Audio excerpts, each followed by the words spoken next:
In the end, almost none of us make it out unscathed. You're growing, you're human, you're alive. It's part of the deal. So welcome aboard to adulthood, where we are all a little scared, we're all a little scarred, and that's okay. You're doing okay. Let's start there.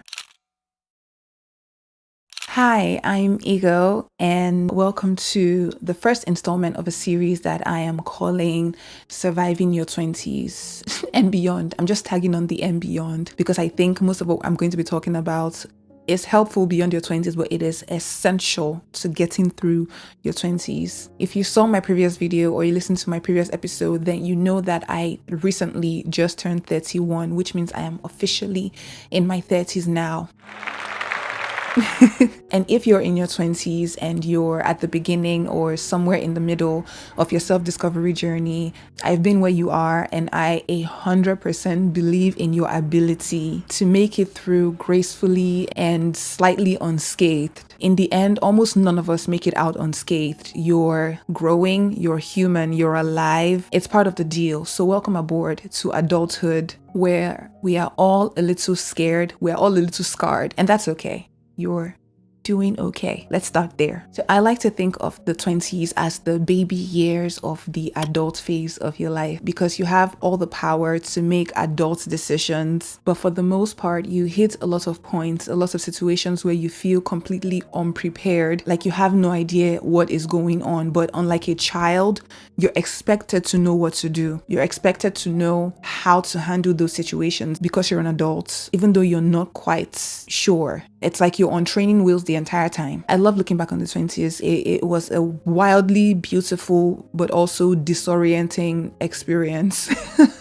In a way, I do wish I could give you a one-size-fits-all guide on how to be yourself, how to go through your 20s, to survive and to thrive in your 20s. But unfortunately, I can't, because you are not me and I am not you. And while that is a wonderful thing, because we're both unique and our experiences are going to be individual experiences, our circumstances are different, our starting points are different, right? The way our personalities are framed are different. So yes, it is a gift that we're both unique, but it also means that a lot of things are going to be scary for you. And that is because in most of the growing that you're going to be doing, the hardest parts of it is going to require you looking within, because you find yourself from the inside out, not from the outside in. Someone should put that on a sticky note and stick that on the mirror and tell yourself that every day. You're not finding yourself from the outside. You're finding yourself from the inside. That's where your self-expression begins. But to help you along your journey, I'm here with some tips and a helpful list of what I think are fundamental mindset shifts that you can apply to many different situations in your life as you're navigating your 20s. And keep in mind, this is coming from someone who is both a late bloomer and had some really rough years in her 20s, and I am standing today. So the things I'm going to be sharing, I've decided to call them the 5 P's of surviving your 20s.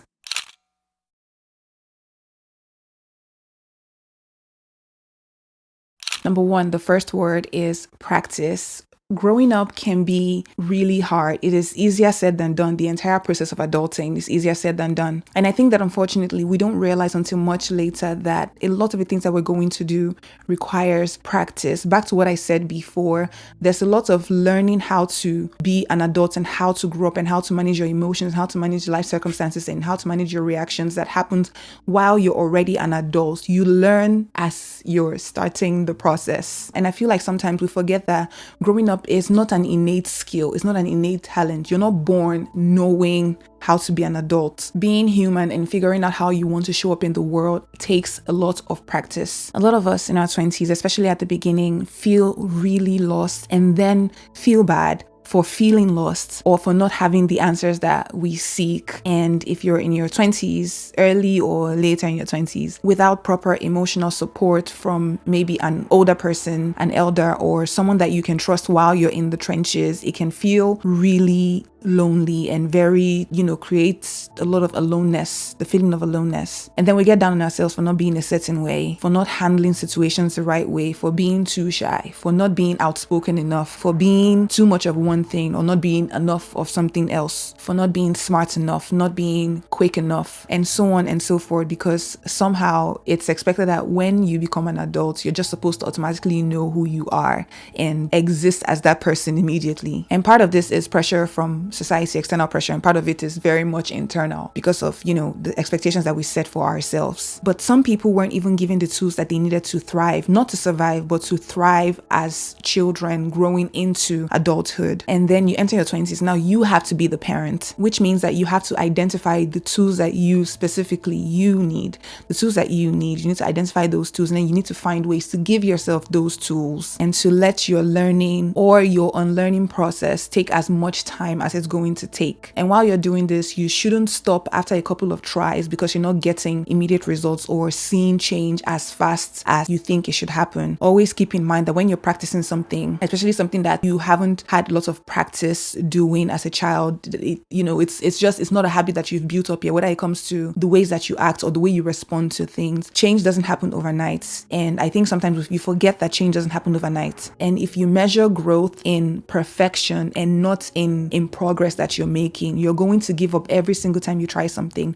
and it doesn't work. But whatever it is that you want to learn as an adult, it's going to take practice. I can't emphasize that enough, because you don't just know. Nobody is born knowing. Being human, taking up space, loving, letting yourself be loved, taking accountability for your actions and how you react, and for your own healing, regardless of all the things that were done to you. That takes practice. That is part of being human. That is part of the experience that you signed up for. And the process of figuring it out, that is life. That is not an achievement. That is actually the process of life, which is why it is something that doesn't really end. The tools that you get are tools that you're going to have to refine at every single age that you find yourself. So if you have a picture in your mind of who you want to be and you can kind of see that person, blurry as it may be, you have to map out the person. And what I mean by that is identify the qualities that that person that you want to be is, identify who they are. And if you see that you don't have those qualities now, then you already have an idea of the things that you can practice showing up as. Just because you don't have those qualities now doesn't mean they are not in you, doesn't mean it's not there. I love the saying, the butterfly is in you. The butterfly is in the caterpillar while the caterpillar is in its chrysalis. Yes, it's in its chrysalis. The butterfly is in you. Just because you can't see it doesn't mean it's not there. Doesn't mean it's not something that is in you to become or to have. Everything that you want to be is inside of you. Not the noise, not the image of other people's lives that you think you want to be, but the things that you actually want to be. The you that you actually are, the person that you actually are, the person that you actually want to become. Once you quiet out all the noise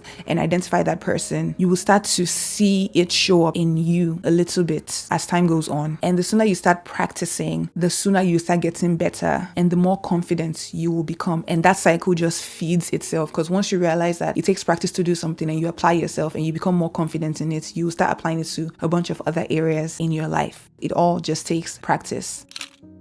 The second P is personal. This one, I like to think about it in a two-pronged way because it does go two ways depending on the context, depending on like the specific situation that you're dealing with. On one hand, you shouldn't take things too personal because chances are it's not about you. It's really not about you, especially when it comes to choosing your response to someone else's behavior towards you. The more you learn how to try not to take things too personally and practice walking away, even when the other person means all the offense in the world, the more you learn to walk away, the more you learn to not take things personally, which is hard, the more peace you have. That friend that is talking behind your back, it's not about you. It's almost about the other person's character. The partner that cheats on you, it is about the other person's character. Your parent not parenting the way an average parent is supposed to parent, not about you, about the other person's character. Someone else taking advantage of your kindness, almost always about the other person's character. I saw a video just yesterday of a girl who says, if a blind person can't see you, does that mean you don't exist? And if you speak words to a deaf person and they can't hear you, that doesn't mean you haven't spoken, doesn't mean your words don't mean anything. It just means they can't hear you. Very weird analogy, but it does track. You're not unlovable because someone else cannot or is not willing to love you. That is a reflection of what they are able and willing to do, to give you, and it is your choice. The ball is in your court to choose to sit and accept the person's behavior or work towards changing their mind. But you also have the choice to walk away, to let them be who they want to be, and understand that there's nothing you can do to change another person's perception of you. All you can do is be who you actually are, and they can opt out of loving that person or not loving that person the same way you can choose to opt out of their treatment of you, vice versa. It makes no sense for you to chip away at yourself, to give small enough pieces of yourself to someone else so that it won't inconvenience them. It won't work, because if someone is not going to love you whole, I bet you they're not going to love whatever piece you give them, no matter how much you have cut yourself down into the most convenient version of yourself. If they won't love you whole, they won't love that piece either. So don't break yourself apart trying to earn someone's love, respect. It's not about you, it's about them. But on the other hand, it is also important to look inward first. This is why I said this is very, very contextual. You have to know what context to apply what. That is also a huge part of adulting, because how you choose to be in this world and how you decide to move is about you. I don't actually like the saying it's about you, because we live in a very weird space and time now where people are very, I'm very huge on being community centered and not being too individualistic, which I think is what a lot of the advice that I hear online is. It's always about the individual. It's always about you. The world revolves around you.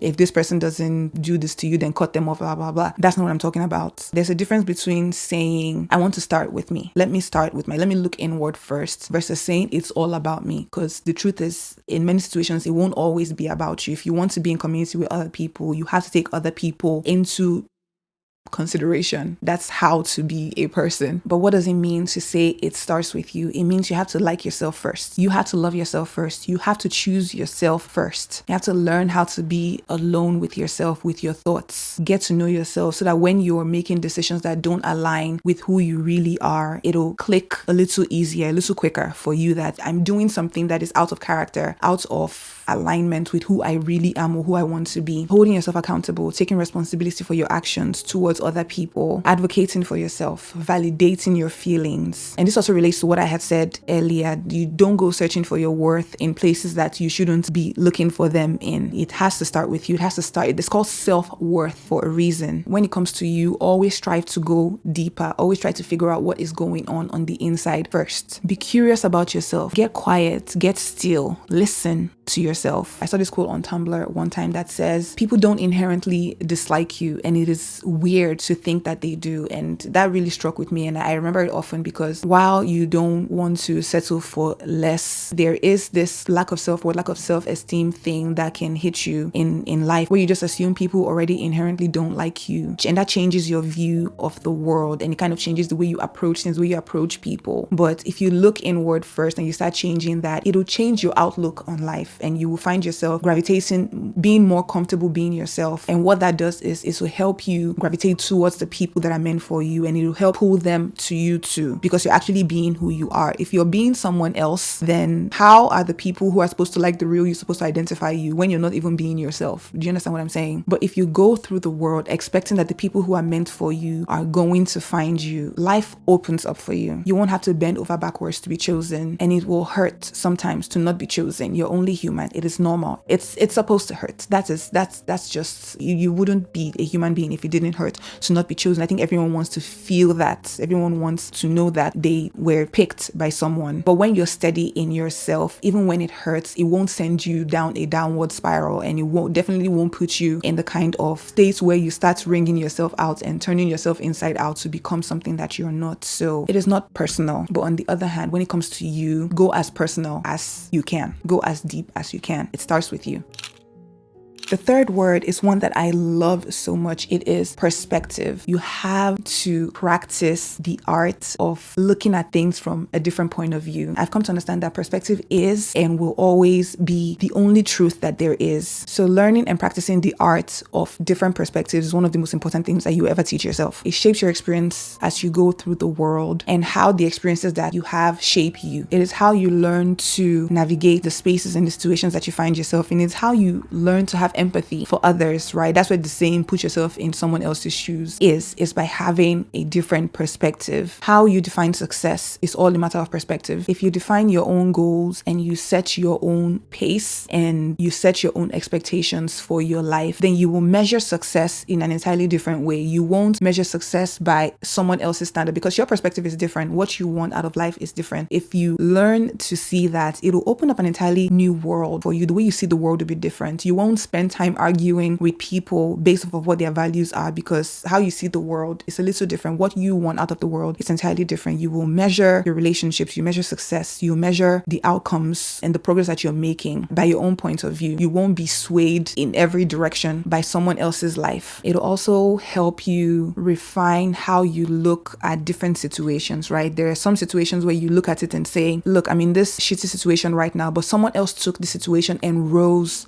from it. But then depending on what stage you're in, you could also look at, another situation and say, I'm doing a lot better. Maybe I should give myself some credit. Maybe I should take it a little easier on myself because someone else was crushed by this thing that I'm going through. So maybe I'm not doing too bad. You see what I mean? Like it really, really does shape how you experience the world, because depending on what you need in the moment, the knowledge or whatever information you get can be either really inspirational and motivational and drive you to do more, or it can be comforting and cause you to slow down. And when you're in your 20s or in a really shitty situation, it is not always a quick fix. Changing your perspective on a certain situation isn't necessarily going to help the situation get better. It's not always about helping the situation get better. Some things are just going to be shitty. Some things are just going to be hard. You're just going to have to sit with it and acknowledge that some things are hard. Pain may not go away, but it will put you on the path to asking the right questions. And I like the saying, asking the right question is the first step to getting your solution. Anyway, brings you closer to the solution when you're asking the right questions. I sometimes say to myself, this is hard. Things are bad right now. I feel wretched right now. I can't move right now, and that's okay. And I'll say to myself, you will be happy again. You won't always be this sad. That's the thing about happiness and sadness. They are momentary, changes from moment to moment, like joy. Those are things that you experience in the moment, and the moment isn't always going to be like that. And saying to yourself, it's okay that you're sad right now. You will be joyful again is part of the human experience. That is life. That is contentment. I think is a much better goal or a much better thing to strive for than wanting to be happy all the time. That is, you're setting yourself up for failure and for a world of hurt if you're expecting that you're going to be happy in every single moment. So the art of looking at things through different perspectives helps you understand that pain may not always go away, but maybe you can experience this moment for what it is. And that way you're a more active participant in your life. You're not just coasting through life, making yourself be swayed from moment to moment. You're actively participating in how you choose to engage with the situations in your life, which is really, really hard. These are really, really hard things. That's why I say you have to give yourself time to learn. You have your entire lifetime to learn it. All right. Number 4, in your 20s, you have to pay attention. I like to call it building up the courage to listen, but to listen to yourself. Listening to other people is great too, but building the courage to listen to yourself, you have to pay attention to yourself.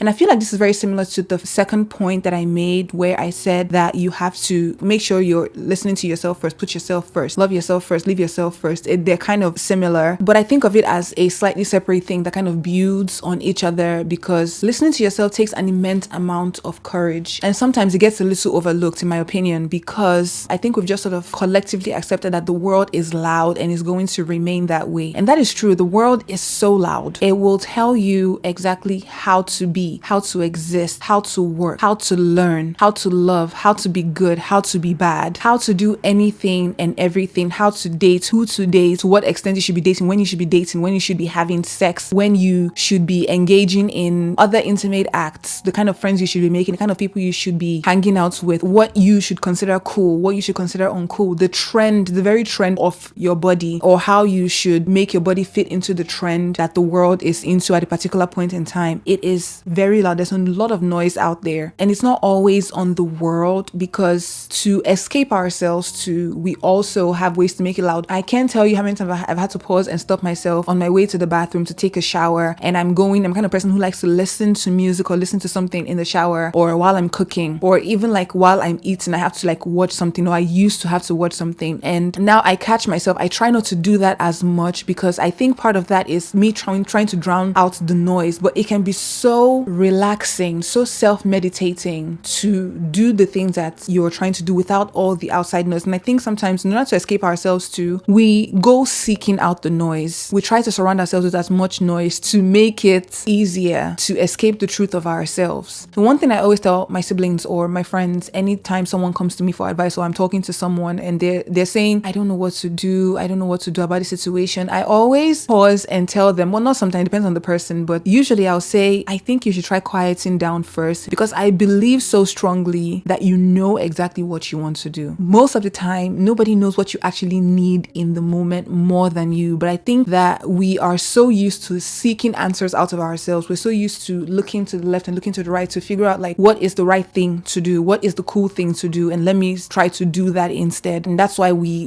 don't want to hear ourselves think. But you have to start listening to yourself. You have to build up the courage to listen to yourself. It's something really funny that I sometimes tell myself. I will say, it's like, it's you. It's just you. It can't possibly be that scary. Although sometimes it is that scary. It's like a bird's nest up there. That's how it feels sometimes.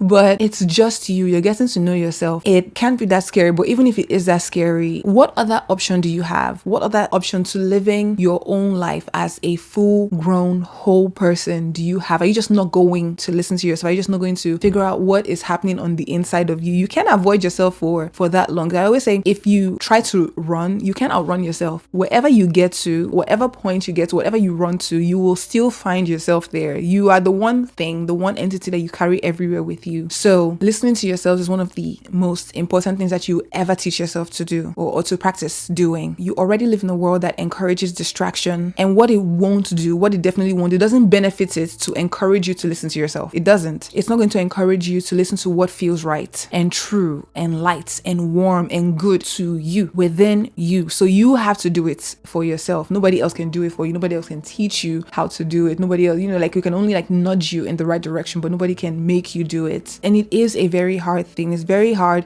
to quiet, yourself. There are many different factors that goes into it. Do you live alone? Do you not live alone? Like finding a quiet place in itself, how busy you are, all those things. So sometimes you have to fight really hard to find and make that space for yourself, but it is worth it for you to do, to get to know what your own needs are, your wants, your desires, the plan that you have for yourself. It takes so much bravery. It is how you learn self-trust, to get to know yourself. It's how you learn how to listen to yourself, to trust yourself no matter what anybody else is saying. That is how you make it through whole-ish. And people are going to look at you like you're crazy. It is a very brave, very hard thing to try to grow in a world where everybody else wants you to come from, where there's a standard of the way you should present yourself, the way you should live, the way you should want to live. Going against that grain, really hard to do. Growing in an entirely different direction than maybe your circle, the people that you grew up with. It's a very difficult thing to do. Taking a stance for yourself is a very difficult thing to do. And unfortunately, most people aren't in the kind of spaces where the people around them are comfortable with them,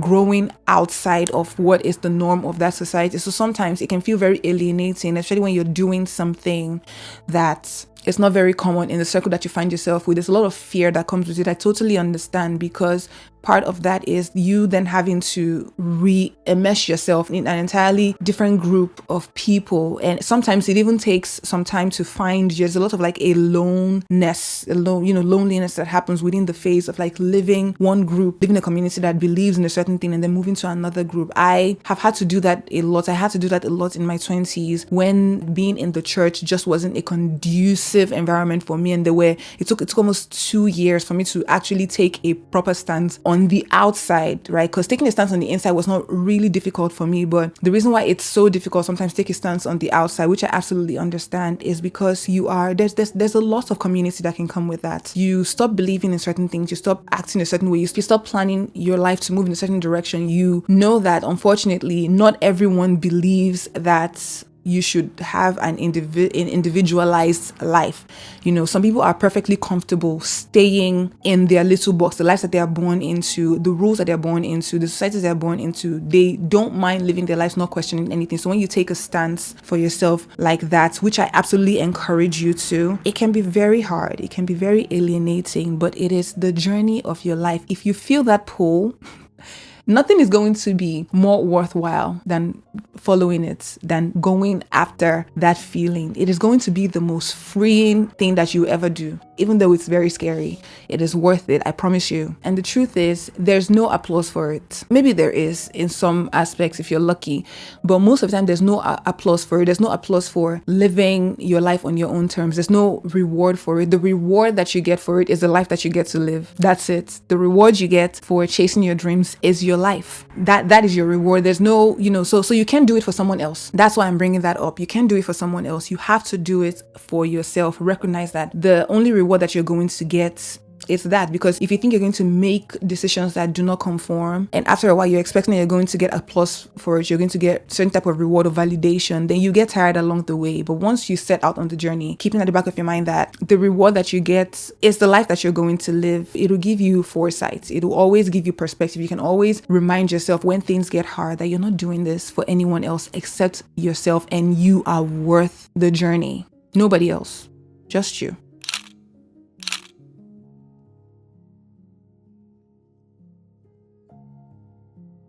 And that brings me to the last P, which is present. I love that word present. I think I love the word present more than I love the word practice. And I really love the word practice. It revolutionized the way I thought about being an adult, being a grown-up, like walking through life. And I have this thing that I do sometimes. I will take a sticky note if I have a thought that is inspirational or that comes to me and I really need in the moment. I write it down and I stick it, sometimes in the middle of a book. And I hope that one day when I really need it, it will randomly find me. And somehow it works. I end up finding the sticky notes all over my apartment, in the middle of my books, at the back of my shelf, somewhere like in my medicine cabinet, wherever I've hidden them on special days. And there's this particular one that I love. It says, you find yourself on the journey, not the destination. And that is a reminder of presence, the importance of presence, the gifts of your presence, but the gift of your present. And I wrote that quote down on a day where I was watching, I think it was The Office, and it was one of the last episodes, and they were rounding out the show, the finale, and the character Andy said something that is so profound. He said, I wish there was a way to know that we were in the good old days while we were in the good old days. And I must have been going through something really hard in that moment, but I remember it being such a shift for me because I just started thinking, I know my 20s, I was in my 20s then. I know my 20s are really hard at the moment, but I'm also having some really good, really profound, really life-changing moments and days. And I didn't want to be so wrapped up in how scared I was about the future that I forgot to be in the present. Because, friend, life goes by so fast. It goes by really, really fast. And I didn't want to get to the point where I would be older and look back at those days in my 20s and say, damn, I wish I really appreciated those days more. And I wish I was, more present in those moments, because you're not going to get those days back. You're not going to get those moments back. And to think that if I hadn't made a lot of the choices that I made that set me up to be the person that I am now, someone who I'm so proud of, to think that if I hadn't made those steps, I would be in my 30s now, looking back on those days and feeling like I gave all my days away. I gave most of my days away to someone else because I was so concerned about how other people thought of me and other people saw me. And I was so wrapped up in all the crappy situations that I was in at the time that I just forgot to remember that I'm living and I'm young and I can be wild and I can be free. And if I'm going to make tough decisions, I shouldn't spend more time analyzing it than actually acting on those decisions. Because what that realization did for me in my 20s, which I hope it will do the same for you, is it helped me realize that no matter who I become in the future, when I become that version, hopefully, that I am in the future, the person that I was in my 20s is not more me than the me that I am now. They are all me. All those versions of you, the person that you want to be in the future and the person that you are now, they are all you. Realizing that is so life-changing, because if you start seeing the present you as someone that is also the future you, you will be softer with the person that you are now, because that person is not less worthy of the things that the future version of you has or will have. So knocking the person that you are now, knocking them down and not liking them because of the things that they didn't know or the things that they did know, but they were making mistakes out of fear, out of insecurity, knocking that version of the person that you are now, it's not going to help you get closer to who you could potentially become. If you knock the person that you are now, you're knocking the person that you are in the future. You have to nurture who you are now. You have to accept who you are now. You can't hate yourself into being the person that you love. And a lot of the advice that we get, a lot of the self-help advice that we get on the internet seems to push that narrative. And I hate that narrative because it is so popular, and anything that goes against the grain makes people say things like, oh, you're not being hard enough on yourself, you're being too easy on yourself. But then I'm like, what's the pleasure in being hard on yourself? Like, give yourself structure, give yourself responsibilities, be responsible for your action, take accountability for yourself. But what is the pleasure? What is the point in being hard on the version that you are now? Shame is not a motivation for change. It absolutely isn't. It can maybe help you with some, short-term change, but I don't know if you've ever met someone who is living in shame. Most of the time they hate their lives, and it shows in how they interact with the people around them. So what kind of life do you want to live? Do you want to be the kind of person that is so wrapped up in the shame of who they are now that it just ruins every single opportunity, every single relationship that they have going on, only for it to not lead you where you wanted to go eventually? It's not going to work. You have to be in the present with yourself and give yourself what you think future you deserve. Treat yourself to the same boundaries, to the same structures, to the same thoughts, to the same good thoughts, to the same beautiful things, the same dreams that you think future you is going to get. Like I said, you can't hate yourself into becoming the person that you love. It is not a good long-term strategy. So be present, friend, because you will hopefully achieve so many beautiful things in this life, big or small, depending on how you choose to see it. But at the end of the day, your whole life cannot be boiled down to your accomplishments and your accolades, all the things that you get. And you see it with people who have less than you are discontent. The same way people who have everything in the world that we think, we want, that we all strive for, that we all desire. You see, those people are just as discontent with their lives, and sometimes even more discontent than people who don't even have as much as them. Because I know it is so cliche and it sounds really corny to say it, but you can't buy contentment. You can't buy it. It's like there are many material things in this world that will make you happy because they make your life easier. Let's be practical here. But the actual feeling of contentment, you can't buy it. And you definitely need to be present to feel it. Okay?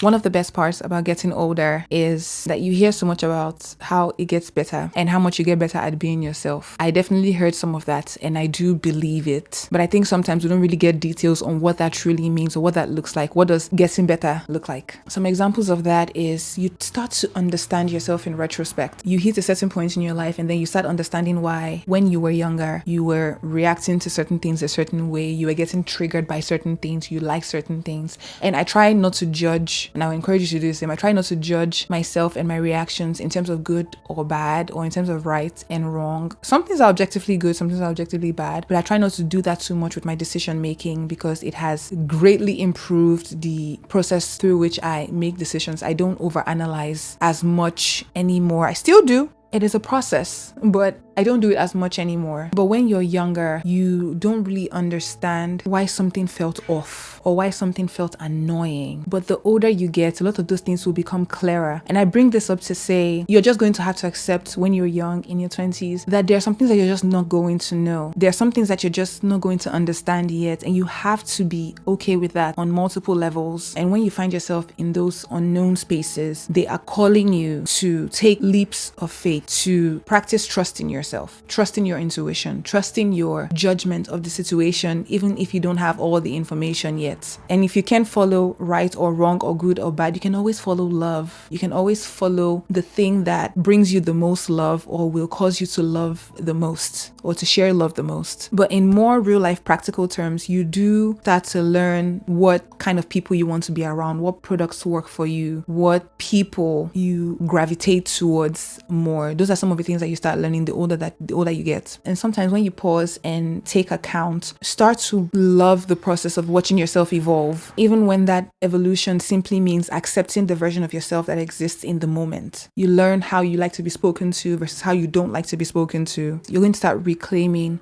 and redefining things for yourself. And the more you get to know yourself, the more you start realizing that there's so much more about you that you haven't even discovered yet. And you start looking forward to finding out. But most of all, if you don't remember anything that I said today, remember this and keep it with you. You need to have courage. As an adult, a young adult growing up, you need to have courage. You're going to need it. You will need it a lot. You will need it for love. You need it for hope. You need it to be gentle. You need it to slow down. You need it to move quickly. And you will need it on the days when you don't want to have it. And the good news is you already have it. You already have a lot of it stored up inside of you.